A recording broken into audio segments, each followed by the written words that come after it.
नमस्कार दोस्तों, आपके अपने YouTube channel UP topless news में एक बार फिर से सभी का स्वागत करता हूं। मेरे पास काफ़ी मुख्य सेविका महिलाओं को मेरे पास कमेंट देखने को मिल रहे हैं। तो मुख्य सेविका भर्ती डीबी के बाद यह अभ्यर्थी हो जाएंगे बाहर। आरटीई का जवाब बीए बीएससी 2 ईयर 3 ईयर योग्यता संबंधी क्या कुछ खबर है, और उसी के साथ साथ आरटीई का जवाब आया हुआ है। इस भर्ती में या फिर किसी भी भर्ती में आप देखेंगे अलग अलग मैटर को लेकर कई पेज होते हैं ऐसे, जिसका जवाब हर अभ्यर्थियों को चाहिए होता है। उसी क्रम में अभ्यर्थी जो है यहाँ पर आरटी डालते हैं, फिर उसका रिप्लाई आता है। तो रिप्लाई से कहीं न कहीं संतुष्टि मिलती है अभ्यर्थियों को, लेकिन यहाँ पर जो भी आरटी का जवाब आया हुआ है उस अभ्यर्थी संतुष्ट नहीं है। कई भर्तियों में ऐसा होता है, तो फिर एक निराशा हाथ लगती है। और आपकी भर्ती में क्या है, आरटी डाली गई थी योग्यता के संबंध में अगर देखा जाए तो आरटी का कोई भी जवाब नहीं आया। और उसके बाद जो आरटी डाली गई थी नॉर्मलाइज़ेशन को लेकर कि नॉर्मलाइज़ेशन में कितने नंबर बढ़े हैं, कितने नंबर घटे हैं।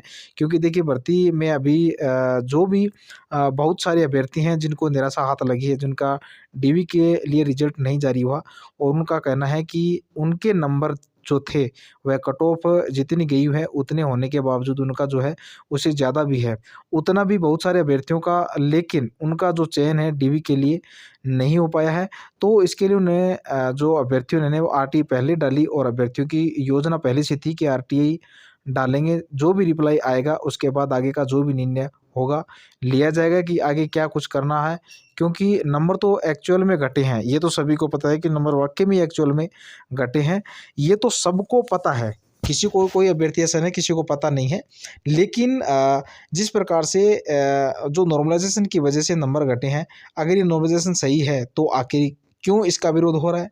आप देखेंगे कि यूपी की सबसे प्रतिष्ठित परीक्षा आपकी पीसीएस परीक्षा में नॉर्मलाइज़ेशन होने वाला था।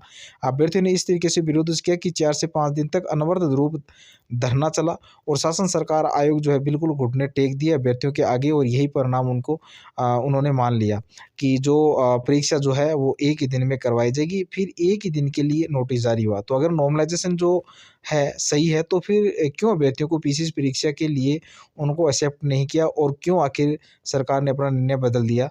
आयोग ने अपना निर्णय क्यों बदल लिया? तो नॉर्मलाइज़ेशन से क्या है कि अभ्यर्थी संतुष्ट रहते हैं, वो अलग बात है कि आपने किस तरीके से नॉर्मलाइज़ेशन का रूल फ़ॉलो किया है। वह आयोग कह देंगे कि हमने सबके लिए समान जो नियम है, और जो है पेपर के लेवल को हमने सम्मान कर दिया, भले ही वो 2 शिफ्ट में हो या 4 शिफ्ट में या फिर 10 शिफ्ट कितनी शिफ्ट हो। हमने पेपर के लेवल को सम्मान करते हुए जो नॉर्मलाइज़ेशन लगाया है, सबको जो है किसी का उसमें नुकसान हुआ है, तो किसी का उसमें फ़ायदा भी है। और ज़्यादातर उसमें जो बड़ी-बड़ी परीक्षाओं में इसका विरोध किया जा रहा है। आप लोग देख रहे हैं कि बड़ी-बड़ी परीक्षाओं में जिस प्रकार से विरोध चल रहा है, नॉर्मलाइज़ेशन का आखिरकार क्यों चल रहा है? तो यही वजह है। जैसे आपने बिहार अभी करंट में देखा होगा का आंसर को, तो इसी प्रकार से नोटिफ़िकेशन जारी करने से भी पहले भी बोल देते हैं और उसके बाद भी बोलते हैं, ठीक है? तो यहाँ पर ऐसा भी नहीं था कि कुछ परीक्षाएँ हैं जहाँ अभ्यर्थियों की संख्या बहुत ज़्यादा है, तो मान लीजिए सेंटर नहीं मिल पाते हैं, समस्या आती है, तो नॉर्मलाइज़ेशन को लेकर आरटीई का जो रिप्लाई है वह आ गया है। लेकिन बीए बीएससी जो योग्यता के संबंध में आरटीई से जवाब माँगा गया था, उसका जवाब अभी तक कुछ नहीं मिल पाया, और कहीं न कहीं इसमें अभ्यर्थियों का निराशा हाथ लगेगी।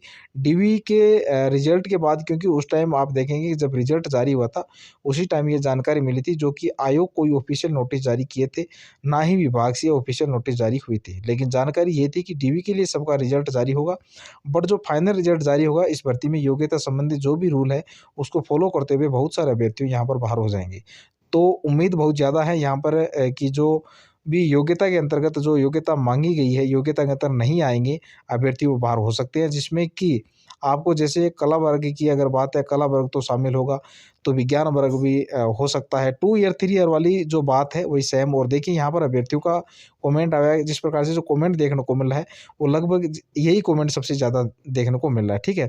देखिए कोई यूजी अगर आपने किया है, यूजी में स्नातक है, जो विशेष विषय है, अगर आपके तीनों साल मान लें लास्ट ईयर में 2 विषय होते हैं, वैसे तो आप देखेंगे आपका एक ही विषय 3 विषय होता है, पहले साल और दूसरे साल। लास्ट ईयर में जो है 3rd ईयर में या फिर उसके लास्ट ईयर में आप कहेंगे कि वहाँ पर आपके 2 ही विषय होते हैं। तो वो जो विषय होंगे उन विषयों में से जो अगर आपका दोनों योग्यता के अंतर्गत समाजशास्त्र भी आपने लिया है और हमने जो होम साइंस भी, तो किसी एक विषय को वहाँ पर इसमें ज़्यादा मार्क्स होंगे उसको जो है, ठीक है? और उसका सर्टिफ़िकेट ये आपको दिखाएगा, या फिर जो है यूजी नहीं देखिए, वो तो आपको पता ही है कि अगर आपने जो भी विषय में आपने किया होगा, तो आपको जो डिग्री होगा या फिर आपका रिजल्ट होगा ये कन्फर्म। रिजल्ट में आपको विषय लिखे होंगे। यह एक विषय या 2 विषय वाली बात होती है कि आपने 2 बार एमए किया है और डबल एमएससी जो भी किया हुआ है, तो फिर उसमें कहीं न कहीं आपको अड़चन देखने को मिलेगी कि उस लास्ट का जो सब्जेक्ट वो उस पर डिपेंड करेगा। और आपका रिजल्ट जैसी डिग्री वही आपको डॉक्यूमेंट वेरिफिकेशन में लेके जाएँ और उसी के आधार पर जो है चयन होगा आपका। और आपका जिस प्रकार से आरटीए के अनुसार अभी तक या फिर कहीं से भी कोई भी विषय कोई भी अगर देखे सूचना तो यही इसमें अभ्यर्थियों का निराशा हाथ लगी है कि विज्ञान वर्ग के अभ्यर्थियों को बाकी डीबी आप लोग करा लीजिए। तो मैं यही कहना चाहूँगा कि जिस प्रकार से इन्फॉर्मेशन मिलती रहती है आपको तक पहुँचाने का मेरा पूरा प्रयास रहेगा। बहुत-बहुत मैं